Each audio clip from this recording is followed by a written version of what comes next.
estábamos viendo lo que correspondía a anatomía del miembro superior.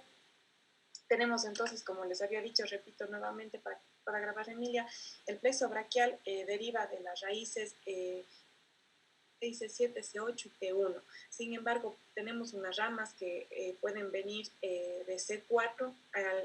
Cuando vienen de C4 hablamos pues del plexo prefijado, y cuando también provienen ramas de T2 en un pequeño porcentaje, pues hablamos de este plexo posfijado, ¿sí? Jerárquicamente, entonces, el plexo lo podemos dividir en raíces, lo dividimos en troncos, luego tenemos las divisiones, fascículos y nervios terminales, ¿sí? En las raíces, pues como ustedes pueden ver aquí en el gráfico, pues el tronco primario superior se forma de las raíces C5, C6, ¿sí? C7 forma el tronco medio y C8 el tronco primario inferior, ¿sí? Todas estas raíces se encuentran viniendo por delante de la arteria vertebral, ¿sí? Pues tenemos el tronco superior, a su vez, pues todos estos troncos van a estar dando más o menos a nivel por detrás de la clavícula, a nivel de la primera costilla, pues van a estar dando unas divisiones anteriores y posteriores. Las divisiones anteriores principalmente van a estar inervando lo que corresponden a los músculos flexores del miembro superior, y las posteriores a los músculos extensores, ¿sí?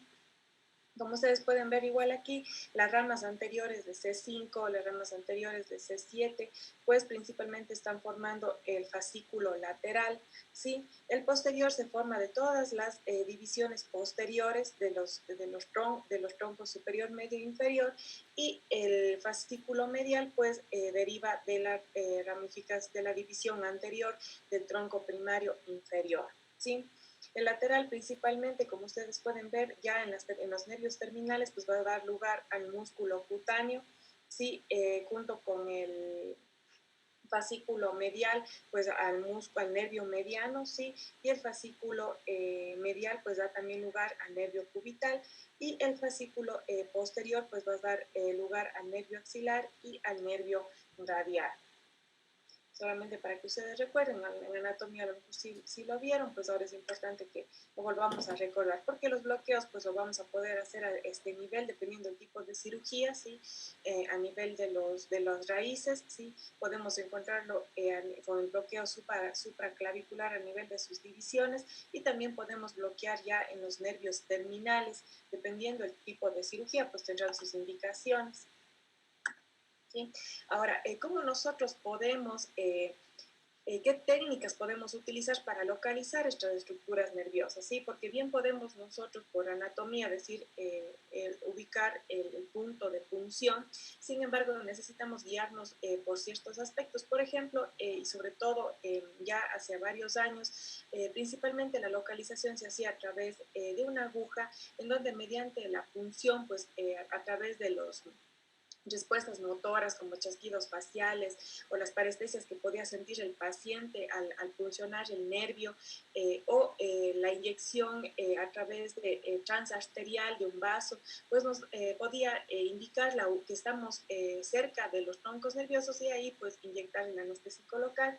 Sin embargo, la imprecisión que podía esto tener, o también la inyección intravascular inadvertida que esto podía provocar, pues ha ido haciendo que se utilicen otros métodos, ¿sí? Como es, por ejemplo, el uso del neuroestimulador, que se basa en la estimulación eléctrica de los nervios. Ya vamos a ver de qué se trata este aparatito, y pues y actualmente pues siempre he combinado esta neuroestimulación ya con imágenes directas. Principalmente lo que se está haciendo es la ultrasonografía, sí, aunque también se pueden localizar por tomografía y resonancia magnética, pero en realidad no resulta muy factible, pues la tomografía y la resonancia, pues imagínense, frente a una cirugía, pues cómo introducen ustedes el tomógrafo o el resonador, ¿no es cierto? Entonces lo que se utiliza, pues, por su factibilidad, pues es la ultrasonografía, ¿sí? Y lo cual ha disminuido mucho, pues, los riesgos de inyecciones intravasculares inadvertidas, ha permitido disminuir las dosis de anestésico local, y por lo tanto, pues, evitar lo que ya habíamos conversado cuando habíamos hablado de anestésicos locales, pues la toxicidad para anestésicos locales, ¿sí? Aquí simplemente unas imágenes. Miren, aquí tenemos un ultrasonido en donde podemos visualizar nosotros, ya vamos a ver un poco más a fondo, cuando nosotros queremos hacer un bloqueo del plexo braquial con abordaje axilar, pues vemos aquí la arteria axilar y vemos los músculos medianos, vemos el músculo cubital y el músculo radial alrededor de la arteria, ¿sí? Entonces, mediante el ultrasonido podemos nosotros ubicar los nervios, puede hacer el bloqueo gracias a las imágenes. Por otro lado, también se utilizaba, y sobre todo en este bloqueo axilar mismo, como les decía antes, el bloqueo transarterial, ¿sí? Entonces lo que se hacía era justamente funcionar y ver el retorno de la sangre, de la arteria, pues, y entonces se atravesaba la arteria y se sabía que como conocemos que anatómicamente los nervios están alrededor, dispuestos alrededor de la arteria axilar, pues se inyectaba el anestésico local mediante el abordaje transarterial. Pero como les digo, siempre la cantidad de anestésico pues, que se tenía que utilizar con estos métodos era transarterial mayor, ya que simplemente pues para poder abordar los nervios, ya que no estamos viéndolo directamente como es ahora la ultrasonografía que permite utilizar ya cantidades de anestésico menor porque estamos ya viendo directamente y vamos a dejar más precisa el anestésico local de acuerdo a la anatomía. Y por otro lado, pues la neuroestimulación. Entonces, ¿en qué consiste la neuroestimulación? Sí, en realidad el aparato pues, que se utiliza para esto es el denominado el neuroestimulador. Sí, es un dispositivo electrónico que se basa en el uso de corriente eléctrica que va a ser transmitido a nivel de la punta de una aguja. ¿Sí? Con el objetivo de que nosotros vamos a localizar aquí los nervios a través justamente de su estímulo y la respuesta motora que estos nos van a provocar. Por ejemplo, en el caso que estamos nosotros haciendo un bloqueo supraclavicular, que ya vamos a ver de qué se trata, pues la respuesta que nosotros tenemos que tener aquí principalmente es a nivel de la mano, por ejemplo, el estímulo ya de las ramificaciones inferiores, que correspondería al nervio mediano, al nervio cubital, sí, entonces, viendo la respuesta en la mano, pues nosotros sabemos que estamos ya cerca del nervio y que ahí deberíamos inyectar el anestésico local, o sea, se basa en la respuesta motora que vamos a provocar a través del estímulo eléctrico que va a transmitirse a nivel de la punta de esta aguja. Como ustedes pueden ver aquí en este aparatito, pues utiliza dos electrodos. Tenemos un electrodo negro, que es el que va a estar conectado a la aguja, y un electrodo rojo que va a ser conectado hacia el paciente. Se dice que más o menos debería estar a unos 10 centímetros de la punta de la aguja que va a estimular, ¿sí? Entonces nosotros empezamos buscando el nervio más o menos a una intensidad de 1 y 2 miliamperios, ¿sí? Pero el momento que ustedes ya tienen la respuesta de lo que ustedes están buscando, pues tienen que disminuir esa intensidad porque se dice que si tienen respuesta a 1 y 2 miliamperios, más o menos estarían a una distancia de 1 centímetro del nervio. Entonces lo que hacemos es proceder a bajar la intensidad, como ustedes ven aquí, hasta 0,5, ¿sí? 0,5, 0,7 miliamperios. Si a esa intensidad ustedes siguen con estímulo, quiere decir que ya están a nivel alrededor del nervio, ¿sí? Perineural, y que ya deben depositar el anestésico local. Ojo, el anestésico local ustedes lo colocan perineural, ¿sí? No lo colocan intraneural porque podrían provocar lesión nerviosa. Ahora, ¿cómo sé yo que no estoy intraneural? Porque una vez que ya tengo la respuesta a este estímulo, tengo que disminuirla a 0,3. Si a 0,3 sigo teniendo estímulo, pues probablemente nosotros estamos intraneural y tenemos que alejarnos un poco. Lo ideal es que la respuesta lo tengamos a 0,5 y 0,7. Ahí sabemos que estamos perineural y debemos inyectar el anestésico local, ¿sí? En eso se basa la neuroestimulación. Y entonces, como les decía, para recordar cuáles son las respuestas que nosotros estamos buscando, pues obviamente tenemos que recordar también pues cada una de las terminaciones nerviosas del plexo, qué movimientos nos provocan, ¿sí? Y qué músculos están inervando. Recuerden entonces ustedes el músculo cutáneo pues está inervando los músculos coracobraquial, bíceps braquial y el braquial, ¿sí? Y la parte sensitiva pues lateral del antebrazo, y la respuesta motora que nosotros vamos a ver, ¿sí? Es la flexión del brazo cuando estamos estimulando el músculo cutáneo. Cuando estamos estimulando el mediano, que inerva los músculos flexor digital superficial, pronadores, flexor del carpo y más largo, lo que principalmente ustedes van a ver es la flexión de los tres primeros dedos, ¿sí? y también la oposición del pulgar con pronación de la muñeca. O sea, grábense ustedes que principalmente va a ser la tres primeros dedos, ¿sí? El radial, en cambio, va a estar inhibando el braquio radial, el abductor largo, ¿sí? Los músculos extensores de la muñeca y dedos. Entonces, principalmente lo que ustedes van a ver es la reducción del pulgar, la extensión de la muñeca, de los dedos y supinación. Entonces, cuando ustedes vean, piensen en radial, piensen en que el movimiento que van a ver va a ser de extensión, ¿sí? De reducción del pulgar y de extensión. Ya vamos a ver un video, ¿sí? Y el cubital, que inerva el abductor interóseos y músculos intrínsecos de la mano, principalmente es contracción del cuarto y quinto dedo y la aducción del pulgar, ¿sí? Entonces acuérdense, el mediano, los tres primeros dedos, el cubital, el cuarto y quinto dedo, ¿sí? Y el radial, pues principalmente lo que es extensión. Y el músculo cutáneo, flexión del brazo. Ahora déjenme mostrarles el video, ¿sí? Si es que a lo mejor esta clase nos tome dos clases, pues vamos a detenernos para poder ir con la clase y que puedan entenderme un poco mejor. Aquí tenía el video abierto para poderles mostrar.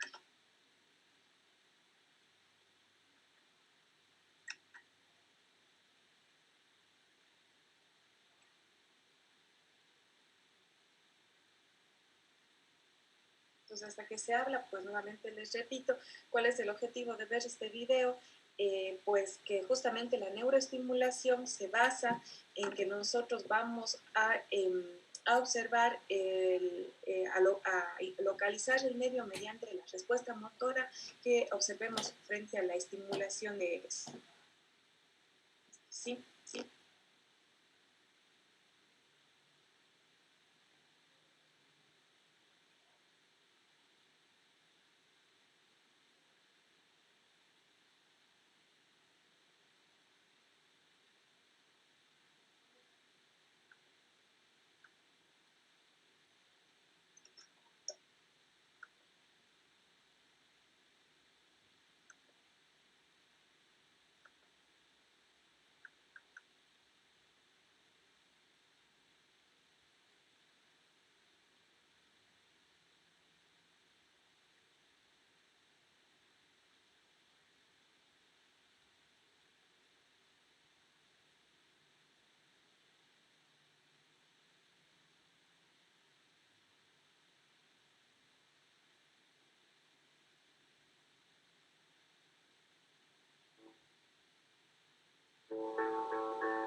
El mejor bloqueo para poder ver cada uno de los movimientos de los nervios que provocan, pues es el bloqueo axilar. Pues vamos a ver aquí el estímulo del medio mediano, como nosotros lo observamos con el neuroestimulador.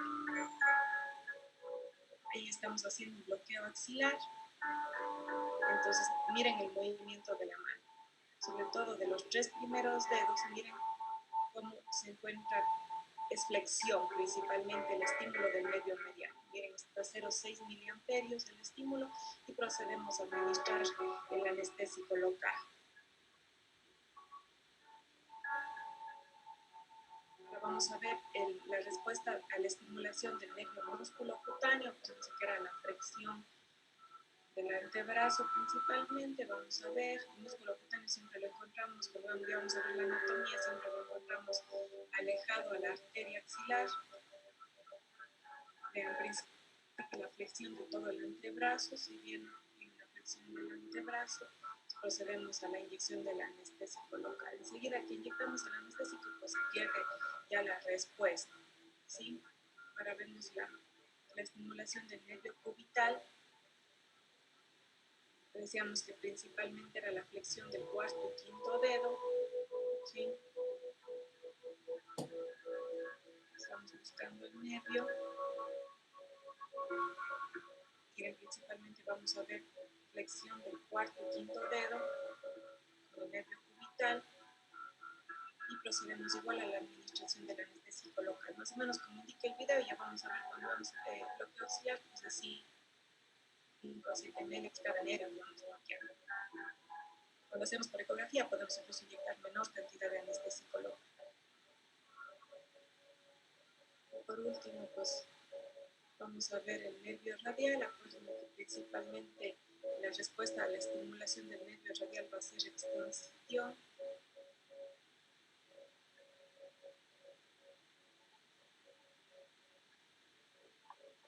Y procedemos a la inyección del anestésico local. ¿Sí?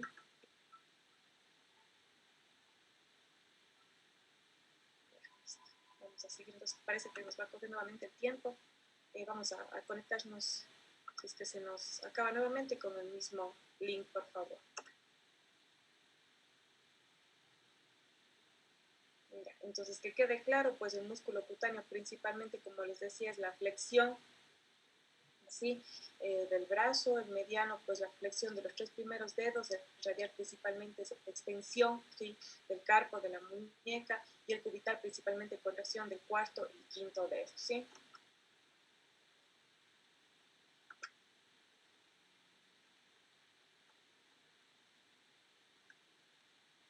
Vamos a ver entonces dentro del primer bloqueo que vamos a ver de miembro superior, va a ser el bloqueo interescalénico, ¿sí?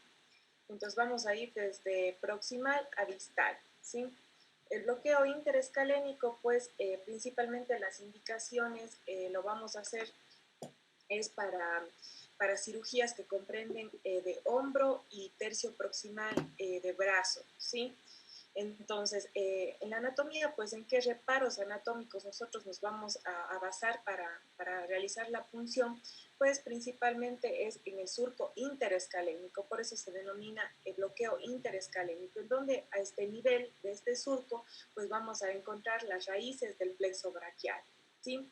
Las raíces que, como ustedes saben, se encuentran entre estos dos músculos, el escaleno medio, que está, cuyo origen está a nivel del tubérculo posterior del proceso transverso de la sexta vértebra cervical, y que va a estar insertándose, como ustedes pueden ver, el escaleno medio a nivel de la primera costilla por debajo de la clavícula, ¿sí? Entonces, y otro reparo anatómico que nos vamos nosotros a utilizar para la punción es el músculo esternocleidomastoide, ¿sí? Entonces, como les decía, las indicaciones principalmente son para cirugía de hombro, la utilizamos para cirugía del tercio proximal de brazo, y también, por ejemplo, cuando queremos hacer reducciones cerradas de luxaciones de hombro, podemos utilizarlas, ¿sí? Las contraindicaciones, pues hay contraindicaciones generales que en realidad vamos a tener para todos los bloqueos, como son los trastornos de coagulación, ¿sí? Al igual que en la anestesia reactiva, como habíamos visto, pues hay el riesgo de puncionar estructuras vasculares, y si hay algún trastorno de coagulación de provocar hematomas, entonces esa sería una contraindicación. Tener alergia a los anestésicos locales, ¿no es cierto? Infecciones cutáneas. Además también, en aquellos pacientes en los cuales puede haber un mayor riesgo de neumotórax, pues deberíamos evitarlo. En quienes tenemos mayor riesgo de neumotórax, por ejemplo, los pacientes hipocosos, sí, en ellos debemos evitar, porque aquí hay el riesgo de que nosotros podamos provocar un neumotórax. Y otra contraindicación es la parálisis del nervio frénico contralateral. ¿Por qué? Si es que o el nervio frénico se encuentra más o menos pasando por la parte anterior del escaleno, por delante del escaleno anterior, entonces puede haber el riesgo de que yo con el bloqueo pueda provocar parálisis del nervio frénico. Si el paciente ya tiene una parálisis del nervio frénico del otro lado y yo provoco durante el bloqueo, pues prácticamente disminuyo mucho la capacidad respiratoria del paciente, ya que recuerden que el nervio frénico pues está inervando uno de los principales músculos de la inspiración, que es el diafragma. Entonces, en aquellos pacientes que tienen una parálisis del nervio frénico contralateral, pues debo evitar realizar este bloqueo, porque puedo provocar ya una parálisis en los sitios de bloqueo, pues, y disminuir la capacidad funcional del paciente respiratoria mucho, ¿sí? Ahora, ¿cómo lo hago el bloqueo interescalénico? El paciente debe estar en decúbito supino, la cabeza del paciente debe estar ligeramente hacia el lado opuesto, girado unos 30 grados máximo, ¿sí? Aquí pueden ver ustedes cuando estoy haciendo con neuroestimulación, miren, aquí está el electrodo, el rojo que va hacia el paciente y el negro pues que está conectado hacia la aguja. Pedimos que gire el paciente, y para nosotros palpar el surco interescalénico, pues nos podemos ayudar pidiendo al paciente que levante la cabeza, y justo por detrás de la rama clavicular del esternocleidomastoideo nosotros vamos a palpar con nuestros dedos, ¿sí? Entonces ahí nosotros vamos a palpar claramente el surco interescalénico, ¿sí? Por el borde posterior, como decía, de la clavicular del músculo esternocleidomastoideo.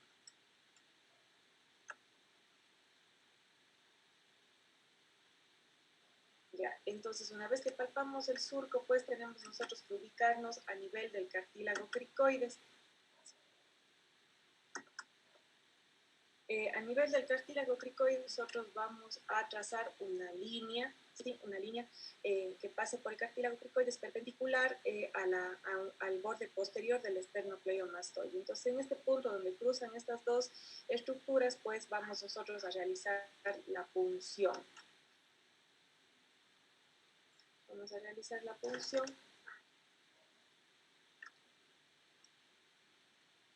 Y hay diferentes abordajes, hay dos técnicas. Tenemos la técnica de Winnie y la técnica de Meyer. ¿Sí? En la técnica de Winnie justamente se da por la intersección de estas dos estructuras que les decía y la aguja lo dirijo caudal, posterior y medial.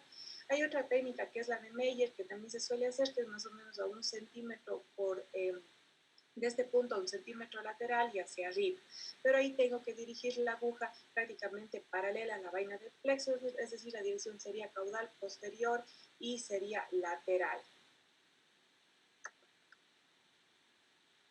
Ahora, ¿cómo nosotros vamos a visualizarle en la ecografía a este bloqueo? Pues para que vean ustedes de manera, les decía, a nivel de la ecografía, pues cómo vamos a visualizar las estructuras anatómicas de referencia para este bloqueo, pues vamos a verlas así. Aquí tenemos el escaleno medio, tenemos el escaleno anterior, ¿sí? Entonces vamos a visualizar pues entre los dos músculos pues las raíces del plexo braquial, ¿sí? Miren, aquí tenemos visto desde el otro lado del transductor, pues tenemos el escaleno anterior, el escaleno medio y aquí tenemos C5, C6, C7 y C8. Tenemos aquí las raíces del plexo, sí, aquí tenemos el esternocleidomastoide, ¿sí? Y como les decía, pues siempre es mejor combinar ecografía con neuroestimulación. ¿Para qué? Para evitar lesiones del plexo. Si igualmente nosotros basándonos en la neuroestimulación, pues bajamos el estímulo a 0,3 para ver que a sus miliamperios no tengamos respuesta para poder inyectar el anestésico local. Sí, entonces es combinado neuroestimulación con ecografía. Solo nosotros hacemos neuroestimulación, la cantidad de anestésico local sería de 30 a 40 cc, pero si nosotros utilizamos ultrasonografía, como estamos realmente identificando de manera precisa las estructuras nerviosas, podemos disminuir la cantidad de anestésico local de 15 a 20 cc.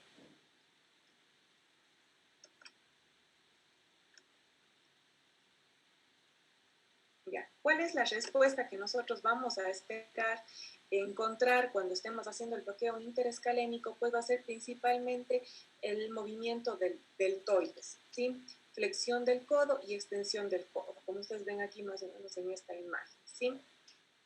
Cuando veamos en la práctica la vamos a ver ya más directamente la función por ecografía de este bloqueo, ¿sí? Entonces la respuesta que nosotros esperamos encontrar y que nos indica que estamos ubicados bien, pues va a ser justamente la flexión del codo y la extensión del codo, ¿sí?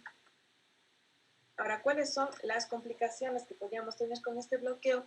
Pues podría ser un bloqueo simpático cervical, sí, ya que estamos cerca del plexo cervical, y esto podría provocar lo que nosotros conocemos como el síndrome de Horner. Sí, mira, aquí tenemos una foto que es miosis, tosis y anhidrosis, podemos provocar en los pacientes, yo lo he visto en los bloqueos interescalénicos. Sin embargo, no debemos preocuparnos mucho porque esto igual a las horas después cede.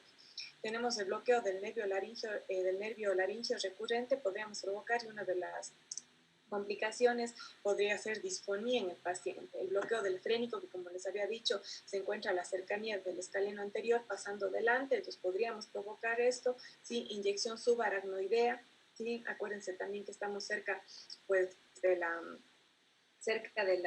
estructuras vertebrales y podríamos provocar bloqueos epidurales, subaracnoideos si no orientamos muy bien la aguja, ¿sí? De ahí que por ello lo ideal ahora, si mientras se disponga, pues hacerlo guiado por ecografía, la inyección intravascular, porque como podemos ver en la imagen, pues si no si nos vamos de nuevo a la imagen, pues aquí hay estructuras, miren, está la carótida y está la vena yugular interna. Entonces, si nosotros no orientamos bien la aguja, pues una de las complicaciones también sería una inyección intravascular. Mírense que está cerca de grandes vasos aquí. Y podríamos provocar toxicidad por anestésicos locales. Entonces, otro bloqueo que nosotros podemos hacer en miembros superiores del sublar, ¿sí? Este bloqueo pues principalmente está indicado ya para el tercio distal, cirugías del tercio distal de brazo, antebrazo y mano, ¿sí? Aquí yo ya voy a abarcar las divisiones del plexo justo por detrás de la clavícula, ¿sí? Con la cercanía de la arteria subclavia, que va a ser uno de los reparos anatómicos con los cuales yo me voy a guiar para este bloqueo, ¿sí? Ya vamos a ver cómo lo observamos. Entonces, como les decía, pues sus indicaciones para cirugía de codo,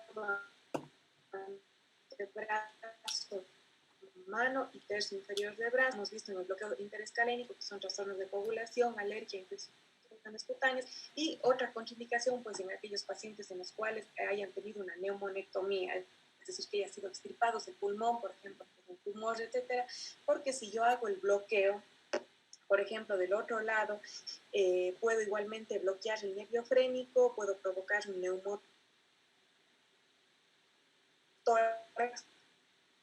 porque aquí voy a estar más cerca de la pleura. Imagínense un paciente que ya no tiene un pulmón, provoca un neumotórax en el lado contralateral, pues puedo afectar mucho y provocar insuficiencia respiratoria en el paciente, entonces en esos pacientes estaría contraindicado. Como les decía, pues los reparos anatómicos son la clavícula, ¿no es cierto? Tenemos aquí, vamos a también a trazar el asm clavicular del esternocleidomastoide, entonces más o menos nos ubicamos en la parte media de la clavícula, unos 2.5 centímetros por encima de esta, ¿sí? Hay la técnica de Kuhlenkamp, en donde nosotros hacia abajo y hacia adentro, ¿sí? Ahora, ¿qué respuestas? Todo vamos a visualizarlo en ecografía, este bloqueo. En ecografía, pues los reparos son anatómicos van a ser, como ustedes pueden ver aquí, la arteria subclavia que yo les decía. Miren, aquí está la arteria subclavia, ¿sí? Aquí tenemos la clavícula, aquí tenemos el escaleno medio, el escaleno anterior, y vamos a ver otro músculo que va a ser visualizado aquí es el músculo omoioide. Y miren, aquí nosotros tenemos ya al lado de la arteria subclavia las divisiones del plexo. Miren, si nosotros comparamos acá en la ecografía, miren, aquí tenemos el músculo omoioide, tenemos la arteria subclavia, tenemos los escalenos y por aquí nosotros tenemos los nervios. Como pueden visualizar, los nervios a nivel del miembro superior pues se visualizan muy anecoicos, incluso en su parte central, entonces pueden ser confundidos por vasos sanguíneos. Entonces siempre lo acompañamos con Doppler, la ecografía, para poder diferenciar entre los nervios y un vaso, ¿sí? Y de ahí entonces que tenemos que tener mucho cuidado, porque en bloqueos de miembro superior pues a veces puede haber una inyección inadvertida, siempre aspirar antes de inyectar el anestésico local, utilizar anestésico con epinefrina y todas las precauciones que había nombrado yo cuando vimos toxicidad por anestésicos locales para evitar que confundir con un vaso sanguíneo, por ejemplo, el plexo, y ser inyectado de manera inadvertida, ¿sí? Entonces, acuérdense, la subclavia, aquí tenemos la clavícula, tenemos también más abajo, podemos ver la primera costilla. Como sé que estamos aquí orientándonos hacia la primera costilla, porque detrás del hueso, acuérdense, no, si nos acordamos de imagenología que ustedes deben haber visto,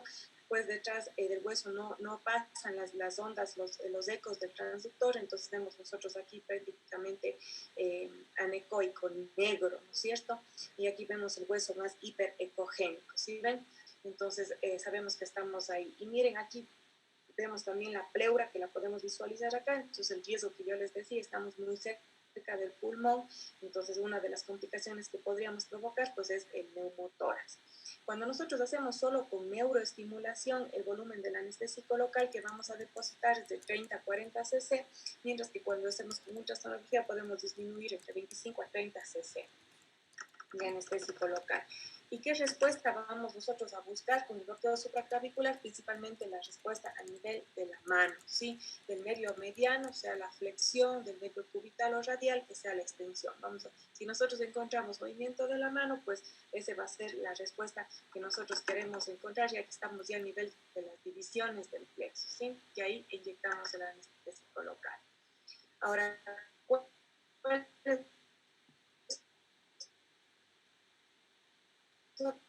las complicaciones? Como les decía, pues vascular, mírense que igual aquí tenemos la arteria subclavia y por lo tanto la toxicidad por anestésicos locales. Ahora, si nosotros tenemos ya cirugías, por ejemplo, sobre todo de tercio distal, de antebrazo y de mano, el bloqueo que sería ideal hacer es el bloqueo del plexo braquial y abordaje axilar. A nivel axilar, pues ya encontramos nosotros a las terminaciones, ya los nervios terminales que se encuentran rodeando a la arteria. Miren, aquí nosotros en esta disección tenemos la arteria axilar, miren, tenemos por delante al nervio mediano, si vemos en un corte sagital, miren, está la arteria axilar y por delante de esta tenemos al nervio mediano.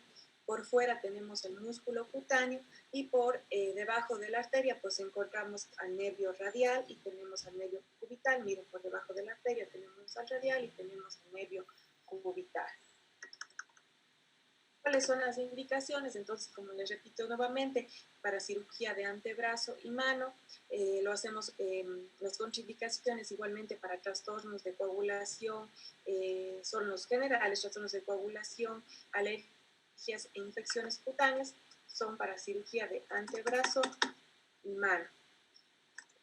Cirugías de codo, pues es como les decía, el bloqueo supraclavicular, ¿sí? Esto es ya para porciones distales. Sí, luego les hago un resumen para que quede bien claro, ¿sí? Cirugías de hombro, cirugías de tercio proximal de brazo, interescaleno.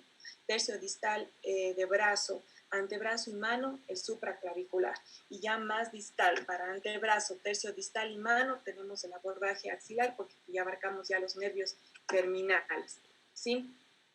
Entonces, cuando hacemos solo con neuroestimulación, pues orientamos la aguja y sabemos que inmediatamente por encima de la arteria axilar, sí palpamos la arteria y vamos a introducir. Inmediatamente por delante de la arteria, principalmente lo que vamos nosotros a encontrar es la respuesta del nervio mediano y el músculo cutáneo, ¿sí? Y localizando por debajo de la arteria, pues vamos a encontrar, como les decía, el nervio radial y el nervio cubital. Entonces, a nivel de la ecografía, ¿cómo vamos a visualizar esto?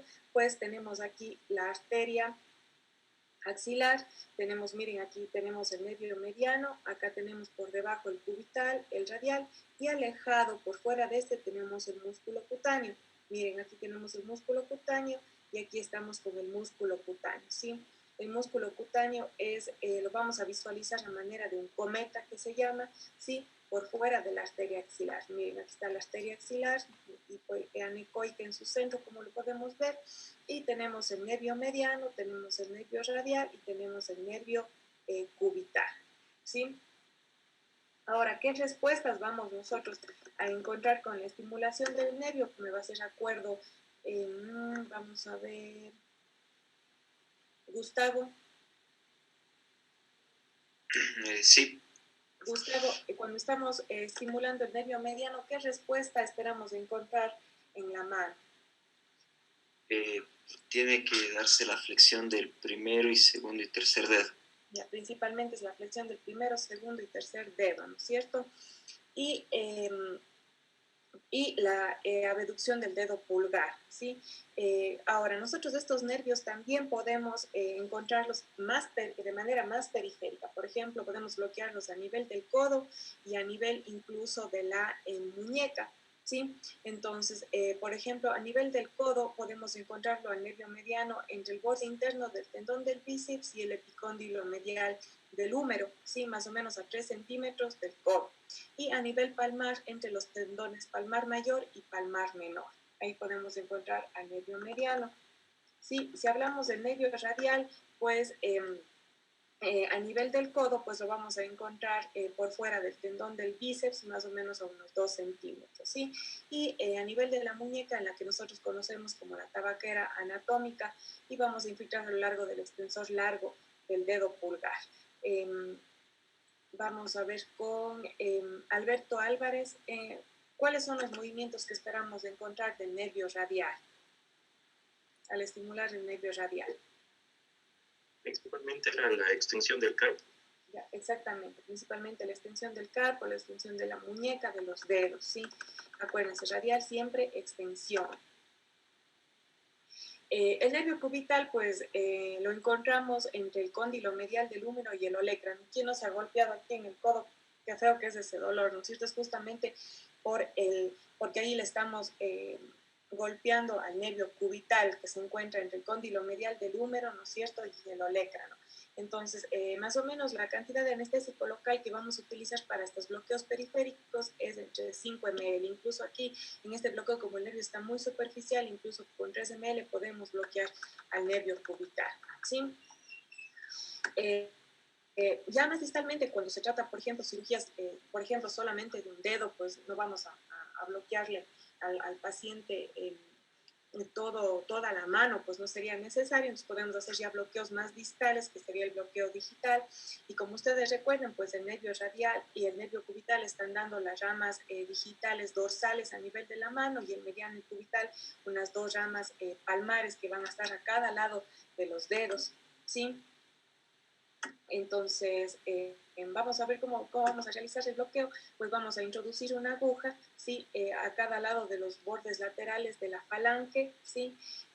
Vamos entonces, introducimos la aguja, y el momento que nosotros ya llegamos hacia la parte interior que correspondía a la rama palmar, inyectamos 1 ml. Y a medida que vamos retirando para bloquear la rama dorsal, pues retiramos, y antes de salir colocamos otro ml más de anestésico para bloquear la rama dorsal. Aquí sí debemos tener precaución en algo, en mi Osorio. ¿Qué debemos tener precaución aquí en cuanto al anestésico local que utilizo? En las regiones, sobre todo distales, este anestésico, hablando de que tenemos anestésicos locales con epinefrina, sin epinefrina, ¿qué debo utilizar aquí? ¿Qué debo evitar utilizar aquí? Debo utilizar sin epinefrina, ya que podría provocar, ¿no es cierto?, necrosis de los, de los dedos, ya que hay circulación terminal, ¿sí?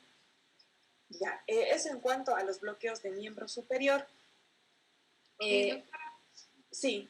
Una pregunta, o sea, se puede hacer el bloqueo también, yo vi ahí en posición dorsal, también puede ser en posición palmar, de la mano, el bloqueo digital. O sea, para poder hacer el bloqueo, es mejor hacerlo en esa posición, ¿sí? Porque ahí descansa mejor los dedos del paciente, y entonces nosotros podemos realizar de la mejor manera, ¿sí? Otra opción sería hacerlo, aquí, bueno, estamos haciendo 2 punciones en los bordes laterales. Otra opción sería hacerlo en la línea media e irnos dirigiendo hacia la porción medial y otra hacia la porción lateral, ¿sí? Pero eso va a ser más cómodo para el paciente, ¿sí? Más cómodo para el paciente, porque si es que hacemos desde la región palmar, pues siempre el paciente tendría que extender los dedos. Y recuerden, si es que, por ejemplo, estamos con algún dedo que podría ser una fractura de un falange, etcétera, pues no va a descansar bien la mano del paciente y no nos va a ser incómodo realizar el bloqueo en realidad así.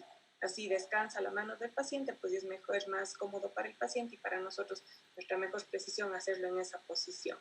Ya, doctor, gracias.